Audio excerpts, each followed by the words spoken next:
tries to mug you? What? What if your government tries to throw you in a can? What? You're gonna want a shotgun. Oh. What? An automatic rifle. And a lot of ammo. Good? Shut up. We're all set to riot. Buy a gun before you lose your Second Amendment. Buy a gun. They'll burn you out like you Waco. They'll stick your ass in a camp. Check for the cops in riot gear. Gonna kick your ass and laugh. The revolution is on its way. Better lock and load your AK. Buy a gun, buy a gun, buy a gun, buy a gun, buy a gun, buy a gun, buy a gun before you wish you bought a gun. Buy a gun, buy a gun, buy a gun, buy a gun, buy a gun, buy a gun before you wish you bought a gun.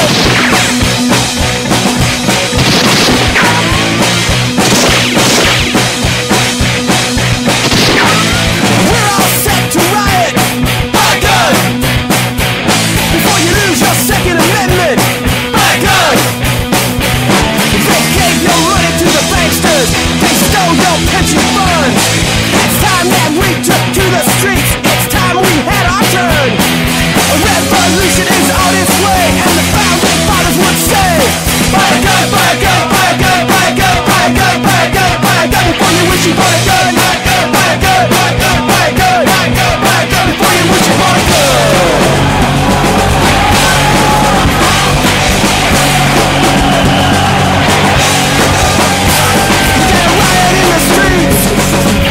Revolution's not clean and neat, you gotta riot in the streets. Revolution's not clean and neat, you gotta drag them through the streets. It is Tuesday. It is Primer Time on UCY.tv. My name is Michael. And I'm Nick. Michael, what's going on? How you doing? Big boy, what's going on with you? I'm doing all right. Yeah. We've got beautiful weather here. It's starting to cool down a little bit. It's not overwhelmingly and oppressively hot. It's warm in the daytime. It cools down a little bit at night. I'm actually sitting outside right now, and it's pretty nice. Oh, you get to be lucky doing that, because it's been windy here. We actually made it up to about 80 degrees out here in the Piedmont, and it's getting down to the low 40s at night. So I was actually surprised. I went to work yesterday and saw frost on the ground. I've seen that on TV. Yeah, it's no better in person. That's scary stuff. I don't like that, and I don't like it to brother ice or sleet or any of those other cold things. I prefer this climate. I'm into the warm. Yeah, normally in the places where I'm at, when people are talking ice, you're going to talk about some deals to be made and people strung out for days. Yeah, it appears that gouging is a time-honored tradition in times of crisis, huh? Yeah, sounds like it. So what have you been up to, man? What did you get to do this week? Oh, I did get to go shooting a little bit today. I actually shot a Smith & Wesson 469, which is a compact 9mm. It's an older third-generation copy, or based on the 59 series. And holds 12 rounds in the magazine, one in the chamber, and I fired 2 magazines through that, and then fired a Springfield 1911, and fired about 4 magazines through that, and then I fired a couple of AR-15s. One was a DPMS, I believe it was the Sniper Special, Okay. and then an LRB lower with a Palmetto State upper on another. And they all worked flawlessly, and there was only one malfunction that was completely ammo related, and it was on some 45 caliber reloads, and it was it says NNY, which is older Tula brass cased ammo. Okay. And that was the only failure to fire. Yeah. And those were just round nose lead. And after we pulled the bullet that didn't correctly feed, we looked at it, and the bullet itself had been deformed. Okay, so do you think it was just a failure to feed, or was there a malfunction along with the primer failing to ignite? No. It never got to the point where the hammer was going to come down on the primer, Okay. on striker to hit the primer. Right. It just failed to feed completely. And, once we removed the bullet, we saw that it was just kind of a defective, maybe squished a little bit. It wasn't, it had too much of a bulge in it. Yeah. Yeah. So, I mean, that's one of the problems with some of these soft lead tips. I mean, Right. they're easily deformed.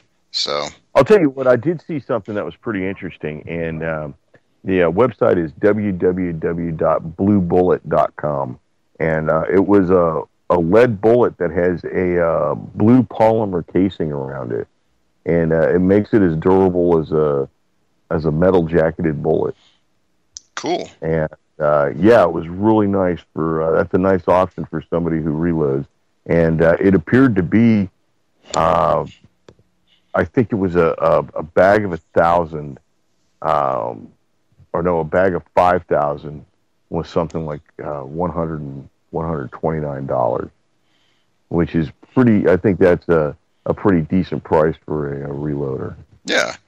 Well, hey, since we're talking on ammo, I've got a daily deal to throw out there too. Give it up. Yeah, we've been talking about ARs here lately, and I know that a lot of our listeners out there have them.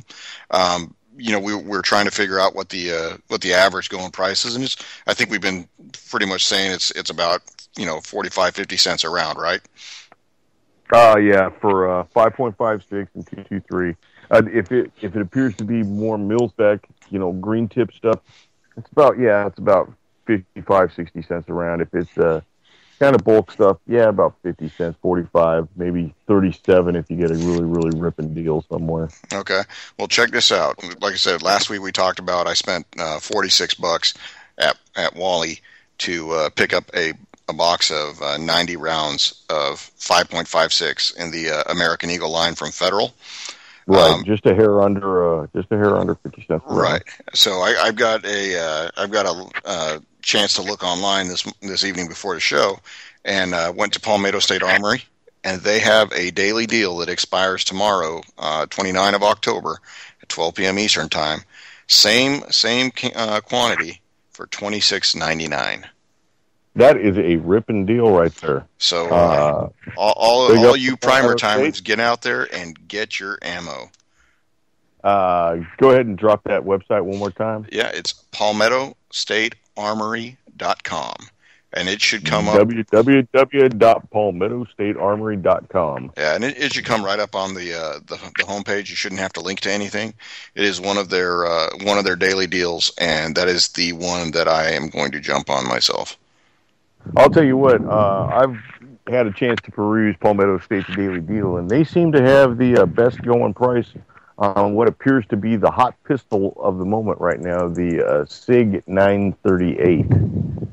Right. They appear to have those at what appear to be complete bargain prices compared to the secondary market. That's for damn sure. Okay. So what do you think? What do you think of the ARs that we've gotten a hold of here in the last couple weeks?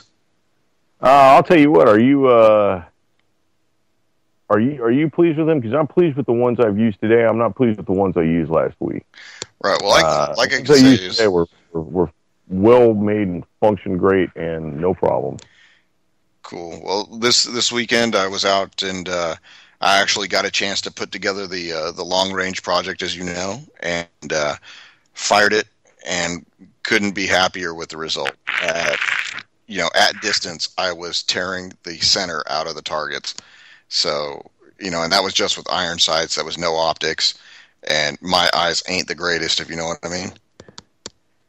That is awesome. That is awesome. So, well, describe this rifle. Give us a visual tour of this. All right. So, in the vein of the AR platform, it is made up of the components for the lower receiver and the upper receiver are both made by Palmetto State Armory, and this is just their blemished lowers and uppers. The upper doesn't have any markings other than the T markings, but the lower does have the Palmetto State logo on it. And got a hold of an A2 barrel and was able to get it pinned and welded to meet the 16-inch minimum requirement as per ATF. An A2 barrel is actually how long? 14.5 inches, which you cannot do by itself, and that would be bad to mess with the ATF on that one. So you were able to obtain a flash hider that was nearly 2.25 inches. That's a good size flash hider. And that was made by Yankee Hill Machine. So, how does that throw sound towards the rear? As with all ARs, once you put that flash hider on there, it does deflect the sound, back towards you, because that's where it's pushing the gas. And it's doing that for two reasons. It's doing that to help keep the muzzle rise at a minimum, and it's also using that to keep a little bit of the recoil down. So as you're using any semi-automatic system, you're already using some of the gas to cycle the next round into the chamber, but some of that's gonna come back in terms of a little bit more sound, and you definitely want to have some ear protection when you're firing one of those. I would have to agree with you. I was negligent and not look out for personal safety this afternoon, and I fired probably about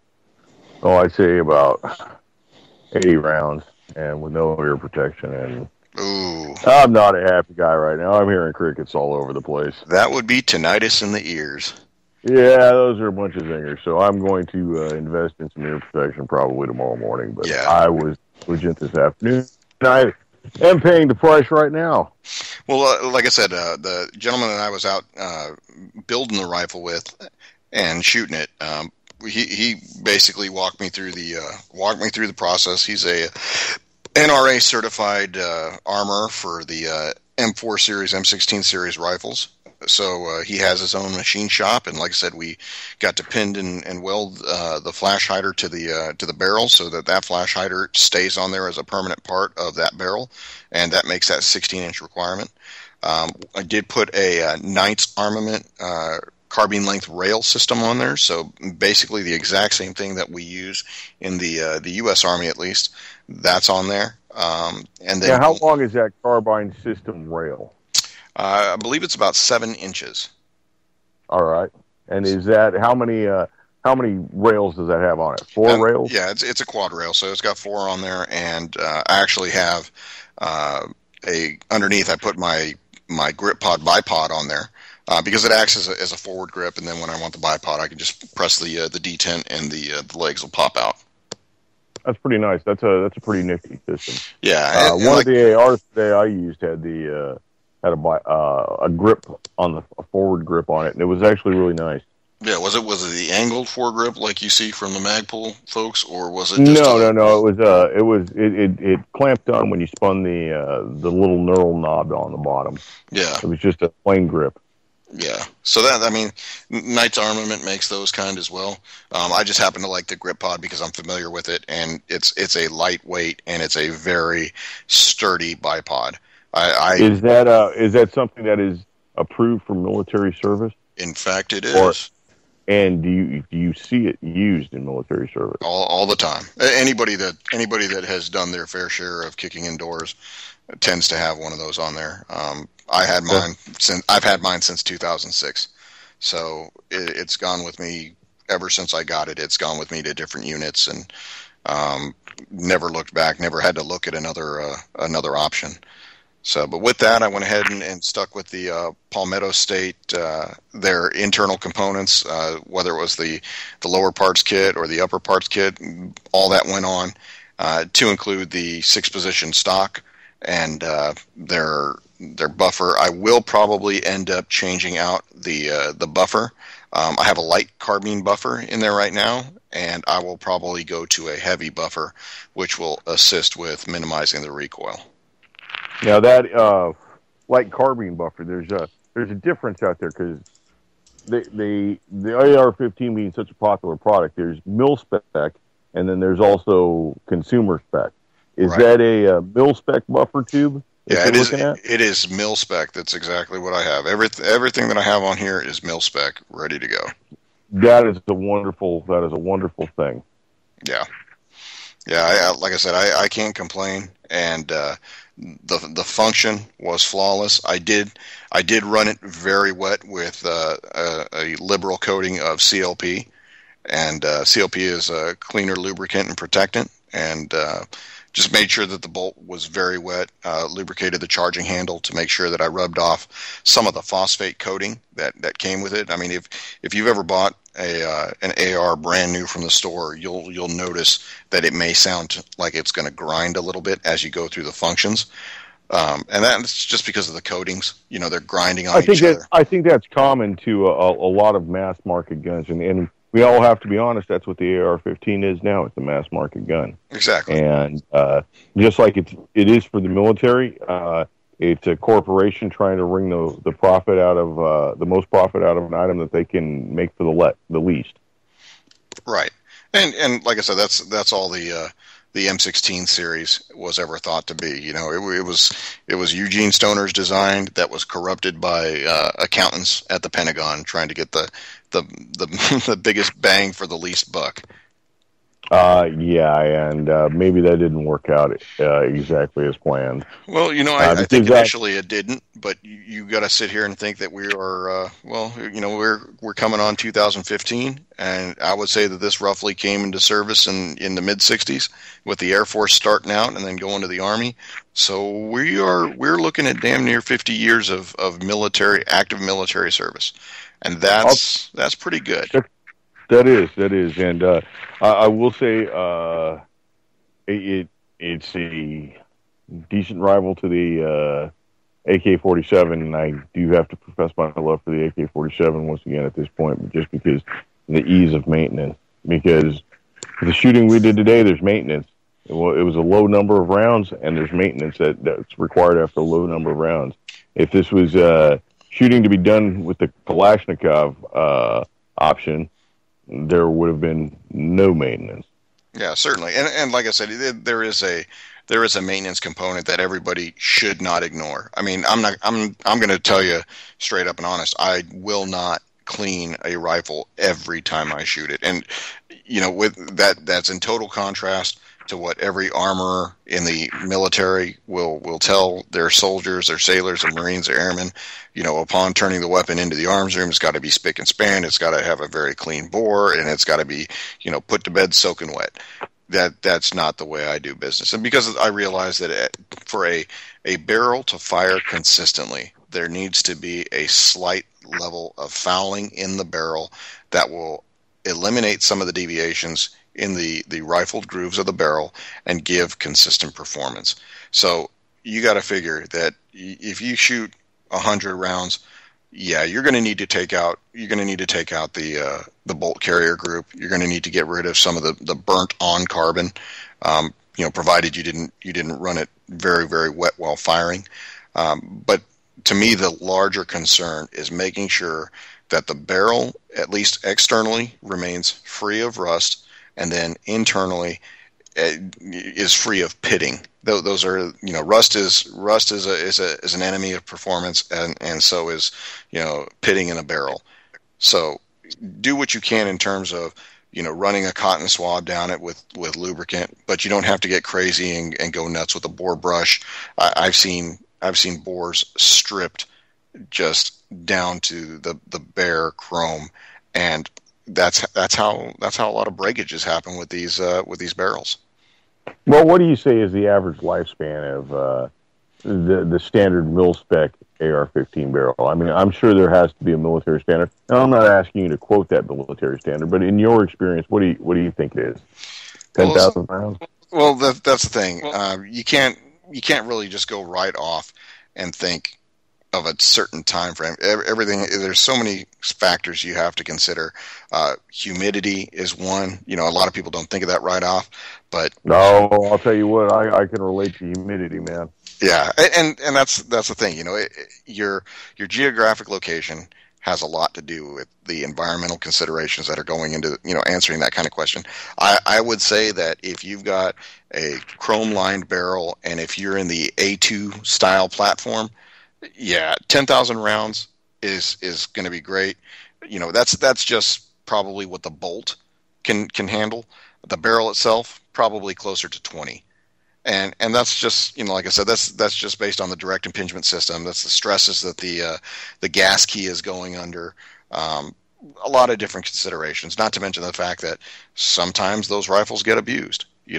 Sometimes those rifles get slammed.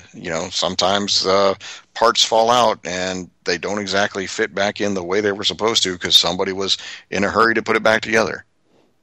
Let me ask you, here's one of my concerns, one of my main concerns with the AR-15 and M4 style, and I would like to call them M forgeries for the people who don't have, class 3 and the ability to buy the 3-burst and all that kind of stuff, or the 14-inch barrel or all that. What's the incidence of bent barrels that you've seen? Are you talking like L-shaped bent barrels, or are we talking? No, I would say maybe a slight leaning eye. Yeah, actually, I've never seen a barrel in service that was not true. I think that number one, it's a safety consideration for the individual using it, and certainly it's a performance issue. I've never seen a armorer allow a weapon that has had a barrel damaged in that way be allowed to be taken out, because I mean that's just putting a soldier at risk. So I've never seen it happen, and I have seen on many occasions teams from we have the different arsenals across the country. There's Red River, Depot, Huntsville, Alabama has an arsenal, and they have small arms teams that come out and they will actually do headspace gauging. They'll check everything out to make sure that the weapons are certified good to go. And most of the barrels nowadays are headspaced at the factory, and the way that there's a pin that rests on the very end of the barrel that links up with the upper. Once you got the tongue and groove, you're set. You don't have to worry about that unless, like I said, there's been some damage to the interior portion near the feed ramps, making sure that the bullet basically wouldn't sit in the throat of the barrel. That's the only thing that I could consider. Okay. Off the subject of your rifle for a second, and maybe just of my general curiosity, what's the worst defect you've seen in a issued rifle to you? And then, conversely, what's the worst malfunction you've seen in an issued rifle that has nothing to do with how it was issued? Okay, me personally, I've had plenty of failures that I could do immediate action on and get the weapon back up into operation fairly quickly. But one that I could not do, which was, no joke, basic training almost 20 years ago. I had some type of debris had fallen into the trigger group and was preventing my hammer from falling. And that was not something that you do in immediate action. You would have to do something called remedial action, which is a much more in-depth type of troubleshooting. And at the position I was at and in the exercise I was performing in, there was no time for remedial action. I was just promptly told to get the heck up off the range because my weapon was fucked.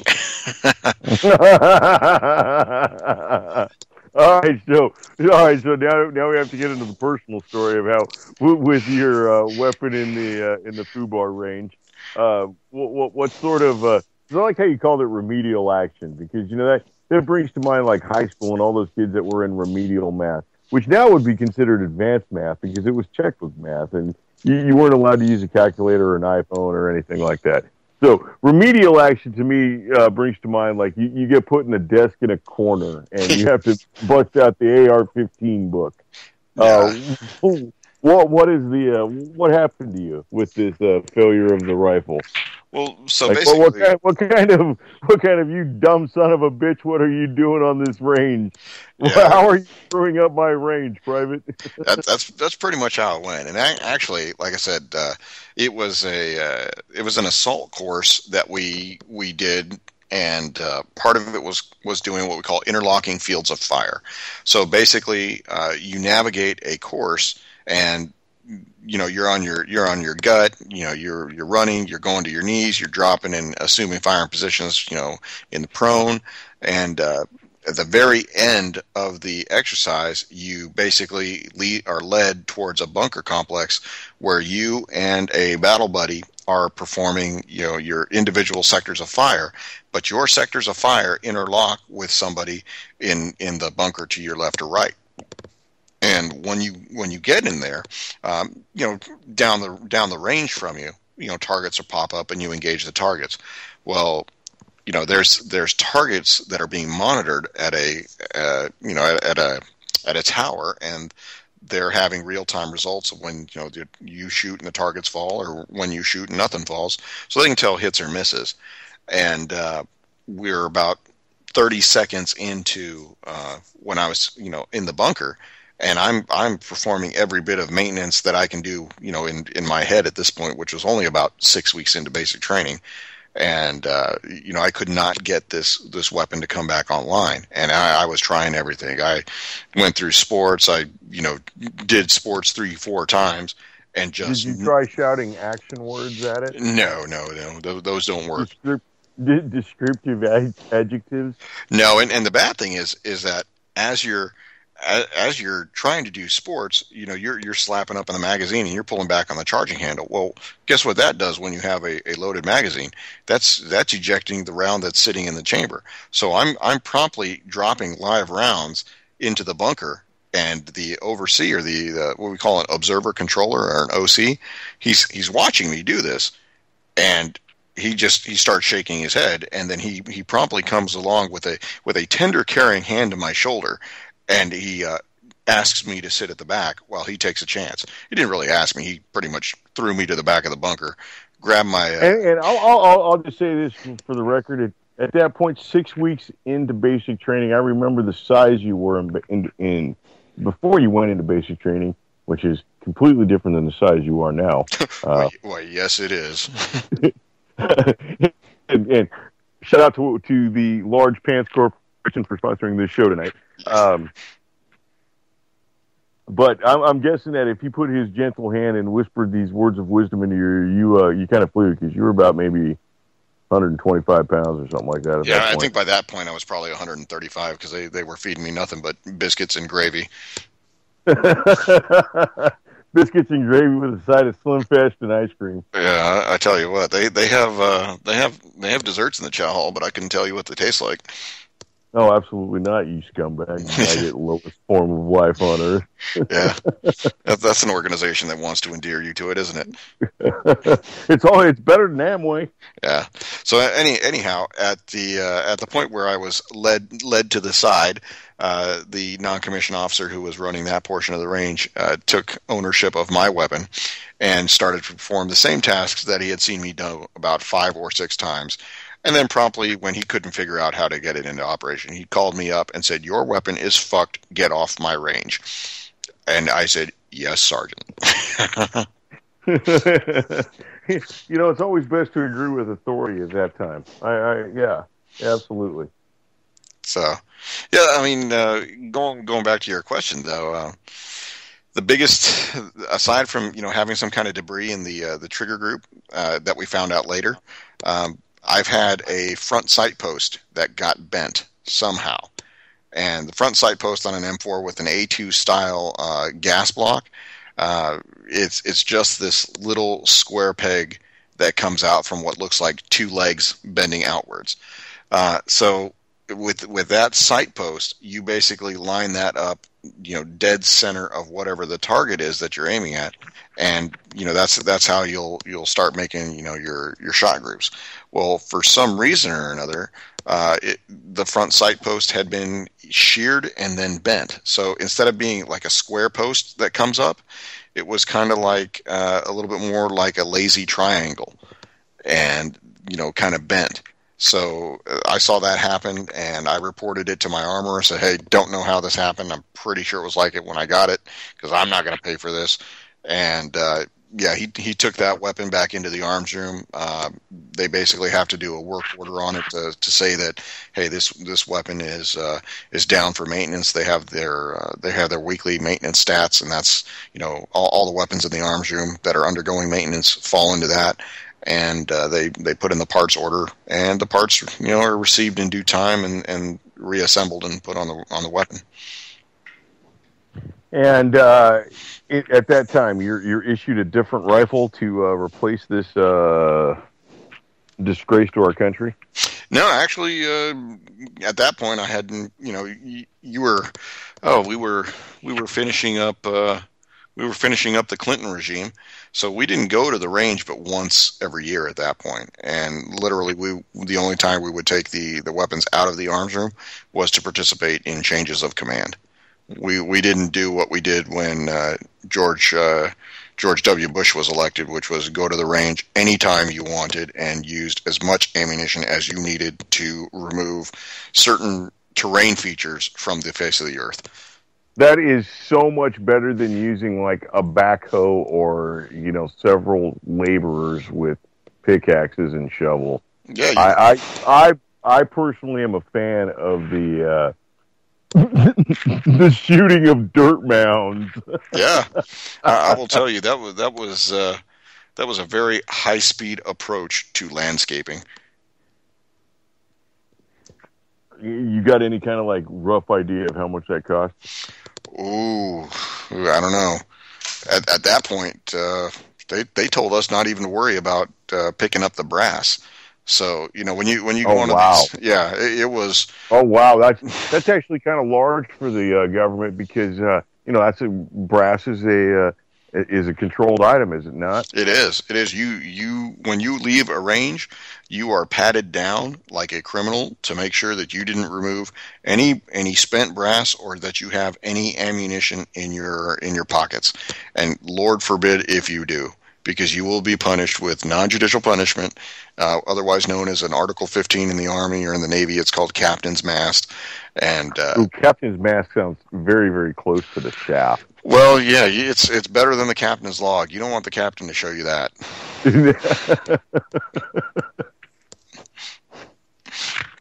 So this has been sponsored by Rick Perry's Corn Dogs. Yeah. So yeah, like I said, it was at a time where we were not exactly ramping up because we hadn't been through 9/11 yet, but it was at a time where actually I was stationed at Fort Stewart in rural eastern Georgia, and that was the actual first military installation that he visited once he took office back in 2000. Well, when you were at Fort Pitch and a Holler and President Bush showed up, that was somewhat of a tribute to the power of propaganda. Is that not it? Yeah, I mean, in a sense, you put on a show for the guy, and the soldiers love it because it beats being in the motor pool. That's for sure. The only problem I would agree with you on that.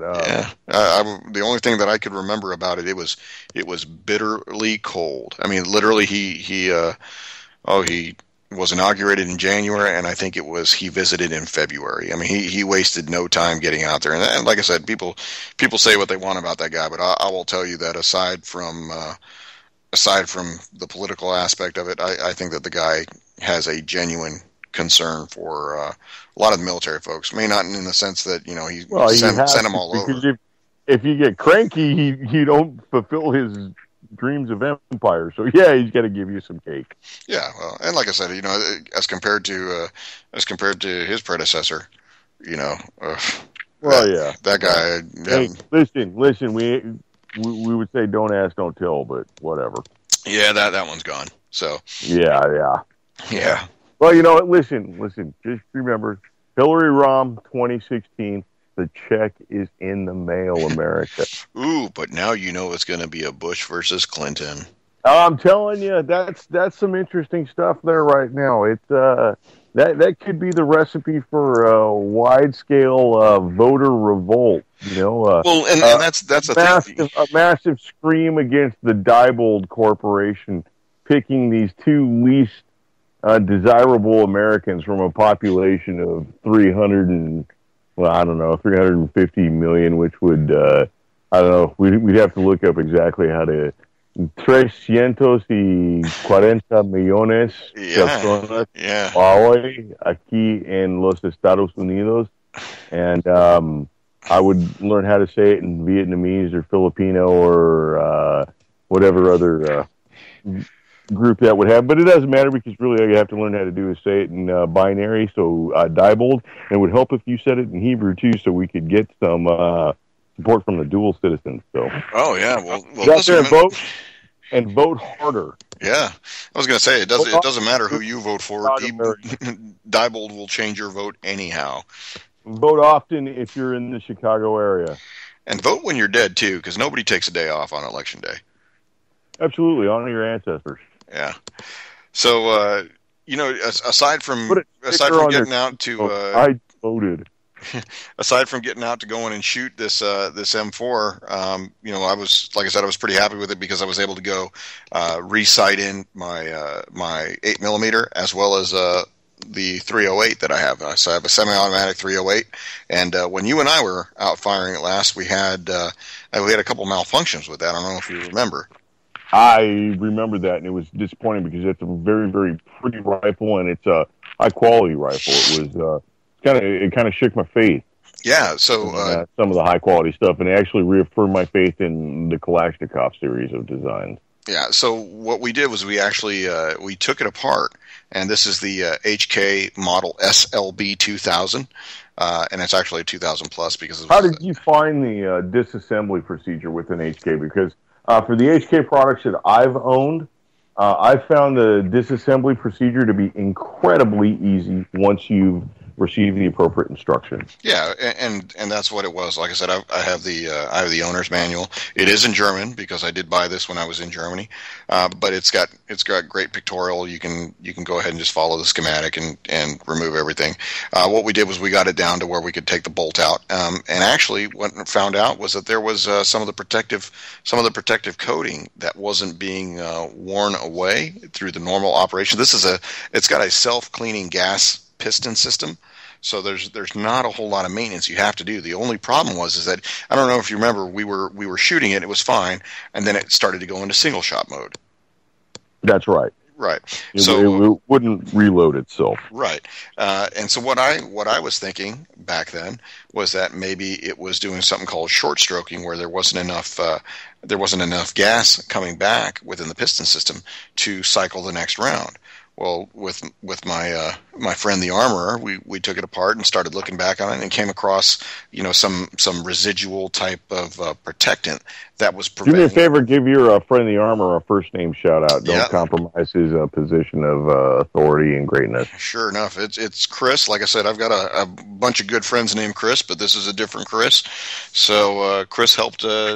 Go ahead, get us up and running. We took that bolt carrier group apart and we cleaned it, and then we lubed it up with CLP, and we cycled the action. And I don't know if you remember, once we cycled the action, it sounded like there was a little bit of sand or something in there. Yeah, it was. It sounded a bit dry or a bit obstructed. Somehow. Right. Yeah. So it was a little bit of an obstruction. Once we lubricated it, it's functioning like never before. I mean, it's ready to go, and plus add the fact that it does have iron sights in addition to the scope. The iron sights that I have on it have they're basically dual color fiber optic. So it's got when was the last time you had a semi-automatic that came with iron sights? Well, I'll tell you what, the LRB lower with Palmetto State upper that I fired today came with the front gas block that is the front sight, right. And then it also had the A2 style carry handle. And was that integrated, or was that something that could be attached to the Picatinny rail? That is something that is attached to a Picatinny rail. It is a flat top rifle, right? Okay, but it does have that gas block in it, and it actually worked out very well with the large peep sight. The target we were using, which was an old home karaoke machine that imported Shenzhen plastic, stood no chance. It was shredded, and so I mean that it was accurate enough from say, I don't know. We put it in the pit and 60 yards. You've been to TJ's place, yeah. Once again, shout out for TJ for letting me go out there today and. Let me have a little bit of fun. He's a good man. I would say it was probably about 60 yards.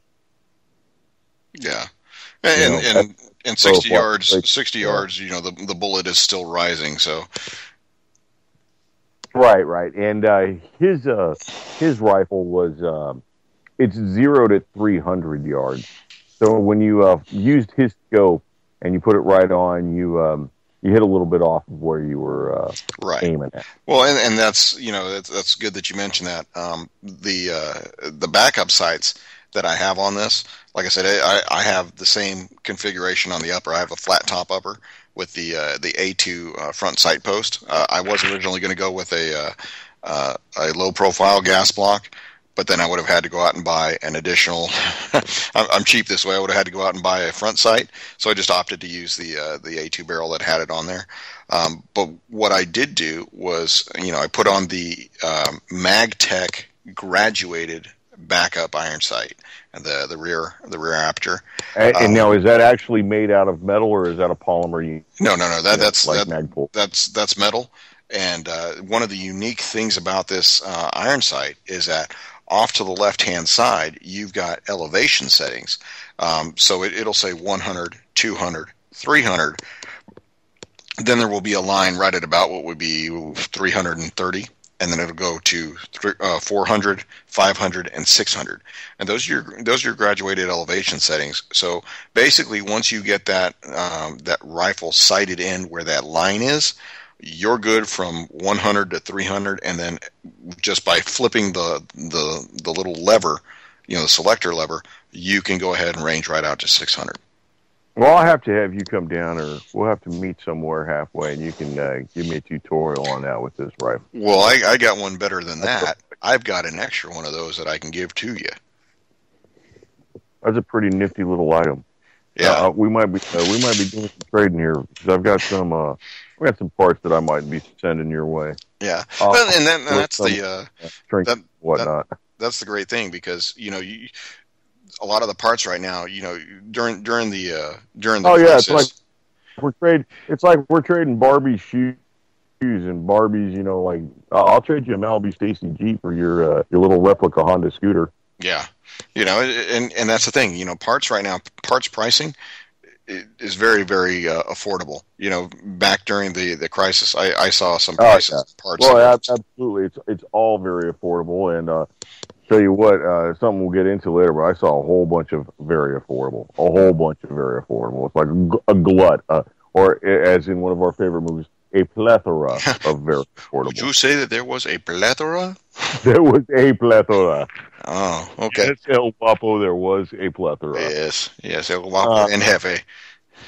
I'll tell you, it's the market, and especially the AR-15 market, really sometimes just disappoints me in the amount of crap that's out there. And once again, shout out to Tapco. Yeah. Speaking of crap, so hey, check this out. So, like I said, we were talking about having extra parts on hand. I actually have enough left over to start making a next round, and I think that's going to be the one that ends up going to my daughter. So that's awesome. Yeah, when I brought the completed, you know, project home, took it out, let her take a look at it, and she seemed to be really enthusiastic about it, which was something I wasn't expecting. But you know, she saw it, and she knows, you know, she knows I've been in the service for quite a while, and she's pretty happy to see what it looks like and the stuff that I use all the time, because you know they just see what it is on TV. They don't ever get to see it up close. And for all intents and purposes, I have an M4. You know, M forgery. M4 with yeah. Well, all right, the M forgery. The main differences between your M forgery and the military issue M4 is the 16 and a half inch barrel and the lack of 3 burst. A 3-round burst. That is correct. I do not have that. Those are the only differences that you have. That's right. That's awesome. You know, and like I said, right. I've never been able to fire on 3-round burst in any of the assorted sundry places that I've been. So I mean, to me, it doesn't matter. That's fine. I'm glad you haven't, because that means I'm here talking to you tonight. Yeah. So But I mean, hey, what did you get to do besides going out shooting the AR? You get to go do anything fun, any interesting? Well, I'll tell you what I did. I went to a gun show. I went to a Saxit produced gun show over the weekend, and it was not necessarily an eye opener. It was pretty much what I expected, but it's a testament to what direction the community is moving, I would say. Okay. What did you see on the tables? Well, I'll tell you what. Acres and acres of black plastic pistols dotted by islands of pink and magenta framed polymer pistols. Tupperware, a sea of Tupperware. Okay, so are these actually marketed towards the ladies, or is this just a I would say the polymer are, but the pink and lavender polymer ones are. But there's black plastic everywhere. I think the pink polymer is fab, but I think colored polymer is here to stay. Yeah, I believe colored polymer is here to stay.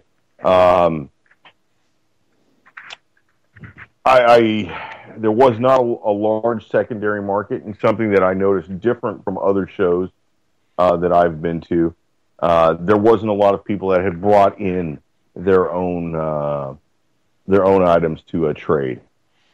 Right. There was quite a few new dealers. There weren't a lot of private sale tables this time. That's a big change. Yeah, the private sale tables were they were well priced. I'm not going to mention any names, but the king deal of this week was a Smith & Wesson SD9VE, which is a very serviceable weapon. There's not a thing wrong with it. It's a value-priced entry-level defense weapon. It's probably what somebody who's never bought a 9mm pistol would buy if they're budget-minded and they need it for home defense and some range use. Yeah. It comes in... I think I've seen it as low as $279 at the big box store. It's usually around $289, $299. Usually out the door at the big box store by about $325, $340, somewhere in there. And there was a guy who had one on the secondary market, and he was asking straight up $600 for it. Right. And I don't give anybody any kind of hassle on their price. I just that was an eyebrow raiser. It was, I don't know. It's a testament to something, and I'm not exactly sure what it was. Well, did you happen to notice any difference in the quality of those out there? I mean, were they well put together, or are these just Friday night specials? Well, I'll tell you what. I don't like to use that Saturday night special term. I think it's kind of a pejorative. But I will say that there were a large amount of Jimenez arms, which is the Bryco Jennings descendants. There was a large amount of Taurus everywhere. A large amount of Ruger polymers, which I've got no problem with Ruger polymers. I think those are fine. On the used market, I did not see anything that was really, really grabbing my eye, except for the people who have some high-end older pistols that come with a price tag. Okay. There was no bargains to be found. There was no Ruger 1022 sitting there for $175. As a matter of fact, the minimum price appeared to be $200 for anything that goes bang, and that would be a single shot 22 short copy of one of those. I think they were called the Lord, or the Lord of the Manor, or something like that. It was a Colt Derringer design from, say like the late 1880s, single shot thing, and they were asking $200 for that, and it was in 22 long rifle. Wow. And it was not as nice as that Colt. It was very pot metal, very simple design. So there's the price has been changed, but I mean, the price has changed with everything. The price of gas is up. The price of cornflakes is up. That's where we're at. It's interesting. I was going to say, Michael, it's interesting that you bring that up because, like I said, I've been looking around and I'm seeing much the same thing that you are in my location. Somebody's got a used rifle. At a minimum, they want $175, and it comes with 0 ammo. And what kind of rifle would that be? Oh, that's just a regular 22 long rifle. Whether it's a Savage or whether it's a Marlin, they want maybe like a Mossberg Klingster. Yeah. I think I've seen a Mossberg Klingster. They want 135 for. I'll tell you what, that's actually not a bad buy at 135 if it's relatively new. Yeah. As we talked about last show, I got a chance to shoot one of those, and I was pleasantly surprised by how it functions. So I would say if that thing is relatively new, that might not be, if you could negotiate it down to even $100, you'd be better off. Oh yeah, and like I said, I think aside from the guy needing to pay some bills, I think you could probably get it down there. That'd be a nice deal. If you could get a hold of that, that's I mean, got to look out for your bottom dollar too. I mean, I'm not asking you to gouge anybody or try and put the screw to anybody, but I mean, watch out for yourself. Oh yeah, I mean, and we've talked it before. People got to know. They got to do their research. They're going to know either if they're selling what their item is worth, or if they're buying when they're going to be taken advantage of. Yeah, I mean, education is priceless, and I mean, you'll figure that out the first time you see somebody trade I don't know, something nice, say, maybe a really nice CZ pistol, which is a very, very nice, serviceable 9mm pistol. Copy of the Browning design. Some people say it's improvement on the Browning. I don't believe it is an improvement on the high power, but, that's my personal preference. But, you see somebody sell one of those used in 9mm with 3 magazines, and it goes for, $275, and in your heart of hearts, that guy's going to turn around and sell it for $6. Yeah. Well, hey, I want to give a quick shout to Top Knot in chat room. He thinks we're not live. Just wanted to let him know that the price of gas in my area is down. Right now, we broke the $3 mark. We are at $2.99, and about 20 miles up the road, it's 15 cents cheaper, and then you go up into the big city, and you're getting it at $2.82, $2.80, $2.79, something like that. Yeah, we're down to $2.83, and I want to tell you that life is much better paying $2.83 a gallon instead of $3.75 that I was paying in Hawaii back in 2008. I'll tell you what, it almost makes you want to vacuum pack some gas, go get yourself a food saver and a gallon at a time, and put that stuff in the freezer. Yeah, and it's amazing. I think I paid. I've got a 20-gallon tank, and I think I was able to take 18 gallons, and I think I paid $55 just the other day. I was really happy the other day. I took a drive, and I filled my truck up, and it was less than $70 to fill it up, and I was pretty happy. Oh yeah, I've actually since I drive the behemoth of all gas guzzling trucks, I have the 4.7 liter Dodge Ram. I was paying $3.75 a gallon in Hawaii. It got to the point where the attendant would shut off the gas pump when I got to $75. Like literally, I was still only at like 0.8 of a tank full. Oh yeah. Most of the pumps here shut off at $100. If you put a card in, it's $100. If you need more than $100 of gas, you have to go in and give the attendant cash. Yeah. Well, I mean, I haven't paid for cash for anything in quite a while, but the way the credit card fraud is going, I think the only thing that I would normally pay with that is to purchase a firearm from a store. So, well, that's something I'm wondering if you were. How do you purchase from a private party? In terms of from firearms, yeah, certainly. And cash and blue bills in those hundreds only. I don't want any of your white counterfeit $100 bills. Yeah. Maybe thank you very much. Yeah, and I think that's obviously the cash talks. And when you do a deal, people expect you to come with cash or don't come at all. Right. And don't take any counterfeit money. Yep. Blue bills only. Yep. Well, hey, Michael, we're getting close to the end of the show. Why don't you go ahead and hit up the 4 PrimerTime rules of gun safety? Well, I'll tell you what, they're everybody's rules of gun safety, Nick, and everybody should follow them. All right, rule number 1, every firearm is loaded until you visually and physically inspect it is not loaded. Open up that action, take out that magazine, clear it. Open up the bolt.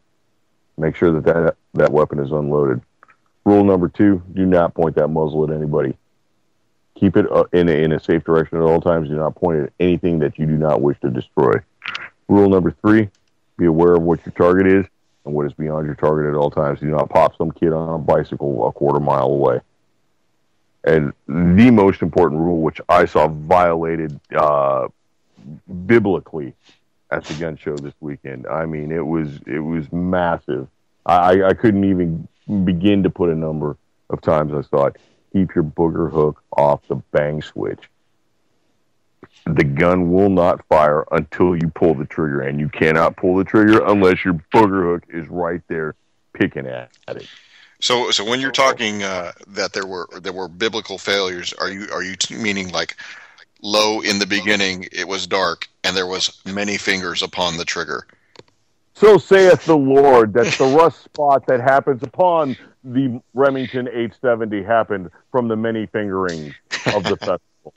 Yeah, I tell you what, it's funny because, you know, dealing with folks, you know, especially when you're trying to bring new folks into the fold. I think that if you educate them right off the bat, and instead of you know letting the media outlets tell them how to be around firearms, you know, it's crazy.